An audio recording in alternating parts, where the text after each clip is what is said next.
আসসালামু আলাইকুম, সবাই কেমন আছেন? আজকে রান্না করব গরুর গোশত দিয়ে আলু দিয়ে আর লাল শাক ভাজি। লাল শাকটা আগেই কেটেছি, কেটে বসিয়ে দিয়েছি কেন যে দেরি হয়ে গেছে। গোশতটাও সকালে ভিজিয়ে রেখেছি, গোশতটা ছুটে গেছে তাই কেটে ছোট ছোট করে কেটে নিলাম। নিয়ে 5টা আলু নিয়েছি, নিয়ে আলুগুলো কেটে নিচ্ছি।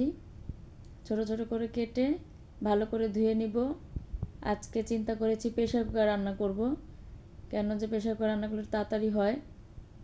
যখন দেখবেন হাতে সময় নেই, আপনি প্রেসার কুকারে বসিয়ে দিবেন, ঝটপট রান্না হয়ে যায়। আমি মাঝে মাঝে এটাই করি, যখন আমার হাতে সময় থাকে না আমি প্রেসার কুকারে বসিয়ে দিই, অনেক তাড়াতাড়ি রান্না হয়ে যায়। যাই হোক, 1 কেজির মতো গোশত নিয়েছি, পরিমাণ মতো পেঁয়াজ নিয়েছি, তেল দিয়ে দিলাম পরিমাণ মতো, 1.5 চামচ হলুদের গুঁড়ো, 1.5 চামচ মরিচের গুঁড়ো, 1.5 চামচ ধনিয়া গুঁড়ো, 1 চামচ জিরের গুঁড়ো, আর গরম মশলা গুঁড়ো আধা চা চামচ, পরিমাণ মতো মশলা, পরিমাণ মতো লবণ, আর 2 চামচ দিয়েছি আদা রসুন বাটা দিয়ে ভালো করে মাখিয়ে নিব।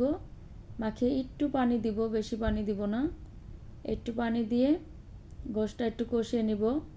3টা সিটি দিব, দিয়ে একটু কষিয়ে নিব। কষানো হয়ে গেলে আলুগুলো দিয়ে দিব, আলুগুলো দিয়ে আবার একটু কষিয়ে নিব। ভালো করে কষিয়ে পরিমাণ মতো পানি দিয়ে দিব।